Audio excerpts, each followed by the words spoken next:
Lo que vas a ver ahora es solamente un fragmento de una entrevista del Sentido de la Birra. La entrevista completa la puedes ver de momento solo en Podimo, pero 3 meses después de su estreno la tendrás disponible también aquí en YouTube. Esto es porque tenemos una exclusividad con Podimo que nos permite pagar todo esto. Porque aunque tú me ves aquí solo hablando con alguien, hay un equipo de unas 10 personas que pagan su alquiler trabajando para este proyecto. En Podimo vas a poder ver cada estreno en exclusiva cuando sale y sin anuncios. Pero oye, que si no te corre prisa verlas en estreno, las vas a poder seguir viendo aquí completas en YouTube. Eso sí, 3 meses después. En cualquier caso, gracias de verdad por apoyarnos de la manera que sea, y si además quieres echarnos un cable, tienes aquí abajo en la descripción un link para probarlo gratis y ver si te mola.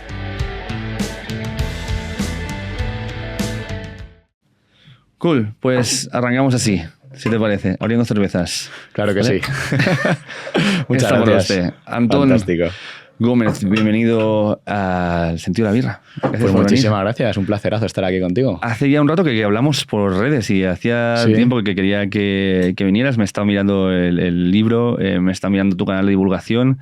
Y aquí en el programa hemos hablado algunas veces sobre psicotrópicos, quizás de una forma más desde el autoconocimiento o desde una manera más lúdica, que más que terapéutica. Y creo que ya era bastante hora de traer a alguien que pueda hablarlo con un poco más de sentido que 4 putos hippies que quieren intentar conocerse a sí mismos. Bueno, Entonces, a ver si conseguimos que sea más de 4 hippies. entre los cuales yo soy uno de ellos, ¿eh? O sea, que no estoy criticando a nadie, estoy metiendo a gente en mi saco.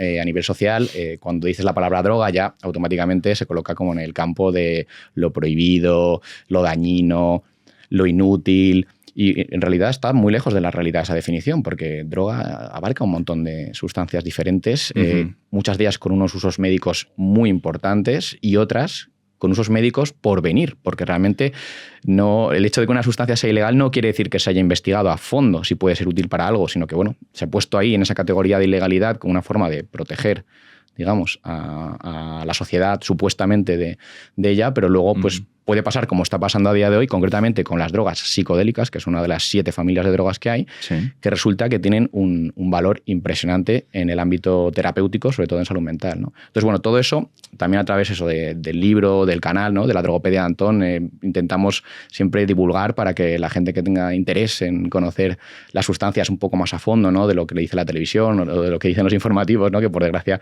suele ser bastante errado en muchos casos, pues pueda estar al día de estas cosas, entenderlas y bueno, y tener un conocimiento pues más objetivo, más científico, más veraz y no tan sesgado, ¿no?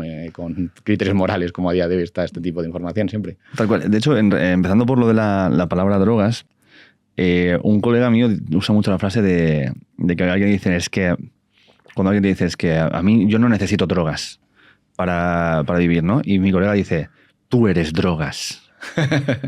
Porque lo que quiero decir es como que depende de la definición que le des a drogas, muchas formas en las que tu cerebro funciona o se comunican diferentes partes de tu cerebro con tu cuerpo, etcétera, es la misma manera que una droga actúa dentro de tu sistema nervioso. Sí, de hecho, bueno, hay 2 frases a este respecto que me han venido a la mente que me parecen interesantes. La primera fue de Salvador Dalí, que dijo, yo no tomo drogas, yo soy droga, ¿no? Sí, también. Y luego otra que no recuerdo quién la dijo, que es la droga más poderosa para un ser humano es otro ser humano. Es decir, los fenómenos neurológicos que producen las drogas son fenómenos que se pueden producir por otros medios, ¿no? Incluso la interacción social es capaz de generarnos unas tormentas neuroquímicas espectaculares en el cerebro, ¿no? Imagínate una persona enamorada, ¿no? Es decir, eso es una tormenta, digamos, muy parecida a la que se puede dar con determinadas sustancias, ¿no? Por ejemplo, el MDMA, que se considera por muchos la droga del amor, pues tiene una serie de efectos que la gente asemeja a estar enamorado, ¿no? A estar como sintiendo esa conexión, esa empatía con la persona que tienes delante, esa paz interior, ¿no? Ese bienestar, pues eso tenemos el camino artificial, pero también está el camino natural. Es decir, que las drogas aprovechan de lo que ya está ahí, ¿no? De nuestros neurotransmisores endógenos, de los mecanismos que tenemos activos en el cerebro, y lo que hacen es los activan normalmente de una forma mucho más potente a como lo hacemos en el día a día, pero no es nada que esté fuera, digamos, de la realidad de mucha gente, ¿no? Hay mucha gente que vive en estados que probablemente si pudiésemos experimentarlos estaríamos viviendo una especie de experiencia psicodélica, ¿no? O una experiencia inducida por drogas, ¿no? Como no podemos saber exactamente cómo es vivir en tu piel o en la de Pepito o fulanito, pues no sabemos realmente cuán diferente es nuestro estado de conciencia, pero probablemente si pudiésemos cambiar nuestra cabeza por la de otra persona nos daríamos cuenta de que, ostras, esto se parece mucho a haberse tomado una droga, porque yo estoy viendo el mundo desde otro punto de vista tan diferente, con una forma de entender tan diferente, que es como si me hubiese tomado cualquier tipo de sustancia que altera mi conciencia, ¿no? Hay que tener también en cuenta dónde estamos, es decir, no es lo mismo una persona, por ejemplo, que vive en una tribu en el Amazonas, que estas sustancias psicoactivas o psicodélicas en este caso, como puede ser la ayahuasca, forman parte de su cultura, parte de sus ritos, parte de su religión. O aquí en Occidente, que en Occidente pues nuestro axioma es siempre científico. Nosotros siempre aceptamos aquellas cosas que vienen de la mano de la ciencia, con una cierta evidencia. Entonces, también hay que saber hablar el lenguaje del lugar en el que estás, ¿no? Totalmente. Y yo vi que aquí la forma realmente de llegar a Occidente pues era a través de la ciencia, a través de, bueno, desempolvar también las investigaciones que ya había habido en Occidente, en España hubo también hace años. Es decir, aquí ha habido investigación, quedó todo tapado y olvidado por culpa de ese movimiento político que fue la guerra contra las drogas, ¿no? De esa realmente una desgracia, porque no solo ha hecho mucho daño a la humanidad en su conjunto y ha generado problemas que antes no había en el consumo de drogas, ¿no? Como pues, la criminalidad que acompaña el estatus de ilegalidad de las sustancias, todos los dramas que se dan en países de tránsito como México, ¿no? Pero es que además todo ese enfoque que ha hecho tanto daño, ha impedido que podamos tener un conocimiento realmente práctico, ¿no? De cómo se pueden utilizar ciertas sustancias psicoactivas. Ojo, no todas las drogas, pero algunas de ellas tienen estos potenciales médicos muy altos que además nos vienen como anillo al dedo, porque ahora mismo estamos en una situación de pandemia en salud mental espectacular. O sea, Occidente está ahogándose en problemas de salud mental. Total. Y el hecho de poder abrir un baúl y encontrarnos algo que conocíamos en el pasado, pero que decidimos olvidar a nivel social, a nivel cultural, porque bueno, en psicodélicos ha habido, toda la historia de la humanidad ha habido psicodélicos en todas las culturas prácticamente, ¿no? Lo que pasa es que, bueno, aquí, por ejemplo, en Europa, con la expansión del cristianismo, la Edad Media, la quema de brujas, todo ese conocimiento desapareció. Y de hecho, cuando se expandió el cristianismo a otras regiones del mundo, también buscó hacerlo desaparecer en otros lugares, ¿no? Como fue el caso de América también, que buena parte de esos rituales tradicionales americanos que tenían el uso de estos enteógenos, pues también quedó relegado, no desaparecido, porque sí que han pervivido, han perdurado. De hecho, se han adaptado en algunos casos al cristianismo, han hecho una especie como de mezcla, ¿no? Pero sí que es verdad que todo ese conocimiento que nos habría evitado probablemente el acabar como estamos ahora mismo a nivel de salud mental, que tenemos primera causa mundial de incapacidad a día de hoy es la salud mental, o sea, problemas como la depresión, la ansiedad, el estrés postraumático, pues todas estas herramientas tan valiosas que estaban ahí, pues no las hemos podido utilizar. Ahora, por suerte, las estamos volviendo a redescubrir, las estamos volviendo a visibilizar, estamos volviendo a ver cómo se utilizan, qué potencial tienen, qué riesgos tienen, cómo mejor adaptarlas, ¿no? A nuestro modelo de intervención médica o sanitaria, ¿no? Pero esto podría haber llegado mucho antes y nos podría haber evitado mucho dolor. Antes de llegar al momento en el que estamos ahora, sí que me gustaría ir atrás a la historia un poco de las drogas. Sí, no sé si has oído hablar de la teoría del Smart Monkey. Sí. ¿Qué opinas de esto? Y si la puedes explicar tú un poco, porque seguro que la Monkey explicas mejor que yo. también, Stoned Ape también la llaman, ¿no? El mono colocado. Exacto. Pues lo que viene a decir la teoría del mono colocado, que es una teoría postulada por un filósofo americano, Terence McKenna, sí.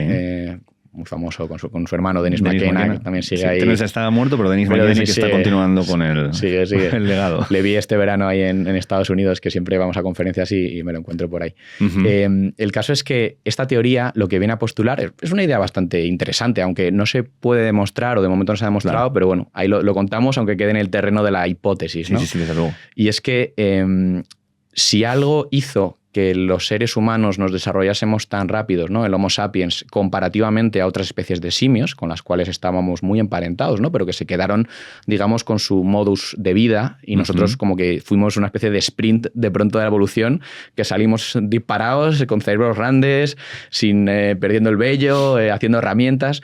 Pues la teoría que tenía este filósofo es que todo esto se debió a que la dieta de los primeros homínidos contenía una gran cantidad de setas del género género psilocibe. Las setas del género psilocibe contienen una sustancia que se llama psilocibina, que es la que a día de hoy está revolucionando el mundo de las neurociencias por el potencial que tiene en psicoterapia y otro tipo de tratamientos, ¿no?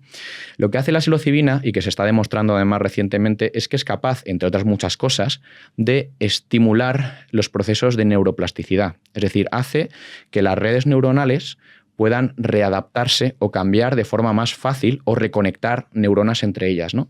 Uh-huh. Esto hace que un cerebro de una persona ya más mayor, que es menos plástico, porque vamos perdiendo esa plasticidad según nos vamos haciendo mayores, se considera que la edad infantil es un poco cuando generamos esa plasticidad en mayor cantidad, o sea, ese proceso neuroplástico nos permite adaptarnos rápido al lugar donde estamos, ¿no? Y luego ya, según nos vamos haciendo mayores, vamos perdiendo esa capacidad, ¿no? Uh-huh. Pues la teoría de este filósofo es que estas sustancias no solo crearon una forma de pensar diferente por el hecho de estar inconscientemente consumiéndolas y entrando como en estos estados expandidos de conciencia, uh-huh, sino que además esta neuroplasticidad que se deriva de estas sustancias hicieron que nuestro cerebro se desarrollase más rápido, se adaptase mejor al entorno y diese como resultado pues, el homínido moderno, el ser humano, pues, que es capaz de tener mayor capacidad de adaptación, de utilizar herramientas, pues todo eso, él lo conecta un poco con esto, ¿no? Es que, por desgracia, las normas, las políticas de drogas no surgen de un consenso científico, no surgen de una evidencia, no surgen de cosas que podamos medir, ¿no? Aunque lo hagan parecer que surgen de ahí, en realidad no surgen de ahí. Surgen en la mayoría de los casos de criterios morales, ¿no? Es decir, surge de... Te estoy hablando de un origen, ¿no? A día de hoy es verdad que se hace mucho más hincapié en la parte científica o salud pública, ¿no? Pero en un origen siempre había mucho más tema moral, ¿no? Había también temas como el propio racismo, ¿no? En Estados Unidos, si podemos ver cómo surgió la política de drogas, en muchos casos era porque ¿quién fuma opio? Pues los asiáticos. ¿Quién está fumando ahora marihuana o tomando cocaína? Los africanos. ¿Quién está tal? O sea, al final había unos elementos que justificaban de algún modo o hacían que el gobierno viese la prohibición de las sustancias como una forma también de control poblacional, ¿no? Es decir, yo quiero quitarme de encima a estos hippies que me están dando muchos problemas, que no quieren ir a la guerra de Vietnam, que están aquí luchando por la igualdad de derechos entre africanos, caucásicos, tal. Pues mira, no les puedo meter en la cárcel por sus ideas, pero sí que les puedo meter en la cárcel por lo que llevan en el bolsillo. Y muchas veces era esa el criterio en el cual se aplicaban las prohibiciones. Se legalizó la sustancia que consume solamente este grupo para tener una excusa de ir a por ellos, sí, meterlos en calabozos o decirles fuera de este lugar. En muchos casos ha sido así. De hecho, sin ir más lejos, en Estados Unidos está más penado, es más grave el consumo, o sea, por ejemplo, la tenencia o consumo de crack que de cocaína. Y esto lo podemos relacionar mucho con el estrato social que lo consume. De hecho, la cocaína y el crack es lo mismo, el principio activo es exactamente el mismo, es clorhidrato de cocaína. En un caso está en una forma más disponible, en forma más básica y más disponible, que entra más fácil por vía fumada, sí, y en otro caso pues está más disponible si se esnifa, ¿no? Como es el caso de la cocaína en clorhidrato en forma de polvo, ¿no? Pero al final el principio activo es el mismo, pero no es igual a nivel legislativo, ¿no? Entonces, bueno, lógicamente no siempre es exclusivamente estos motivos como más de tipo moral, ¿no? De tipo racial, pero sí que han estado en el origen de la política de drogas. De hecho, podemos preguntarnos por qué, por ejemplo, el alcohol es legal cuando no son legales casi ninguna de las sustancias así habituales de estas familias, ¿no? de drogas, ¿no? Y una explicación, por ejemplo, que daba Antonio Escotado es que el alcohol es la sangre de Cristo, o sea, está en la Eucaristía, es un sacramento de una religión y de una que ha impregnado una cultura, que es la cultura judeocristiana, que es un poco la que estamos en Occidente. Estamos nadando ahí. Lógicamente. Entonces, para nosotros, esta sustancia, pues bueno, sí, es dañina y tal, pero a la gente pues no le suele importar mucho y la bebe a expuertas cada fin de semana y se emborracha y a lo mejor tiene un susto, se marea, vomita y tal, pero no por ello se abandona el consumo, ¿no? En cambio, pensamos en otras sustancias que eran sacramentos de otras religiones y nuestra percepción, traducido en términos religiosos, sería esta sustancia es demoníaca, esta sustancia es peligrosa, ¿no? Los alucinógenos, por ejemplo, el peyote, la ayahuasca, las setas, eran sacramentos de religiones muy instauradas y con mucho recorrido y no había más problema, pero para nosotros son sustancias peligrosísimas, cuando desde el punto de vista objetivo, es decir, si nos sentamos con la evidencia y vemos un poco los daños que producen en el cuerpo diferentes sustancias, nos vamos a dar cuenta que algunas de las sustancias más seguras que hay en farmacología son sustancias precisamente de la familia de los psicodélicos en particular. ¿Por qué? Porque son sustancias con muy poco potencial tóxico. Si te está gustando esta entrevista, puedes verla completa en Podimo. Solo tienes que darle al link que hay aquí abajo en la descripción para suscribirte con una oferta especial y poder disfrutar de todo nuestro contenido 3 meses antes de que se publique en YouTube y sin anuncios. Además, vas a poder ver un montón de otros podcasts increíbles y una librería de audiolibros que no te la acabas. Dale aquí abajo y suscríbete a Podimo. Esto que estás escuchando es Dientes de Sable, un tema grabado en colaboración con Anti López que podrás escuchar en directo el 21 de enero en Madrid porque hago un concierto con banda completa en la Sala Sol dentro del marco del festival Inverfest. Vente que nos lo vamos a pasar bastante guay.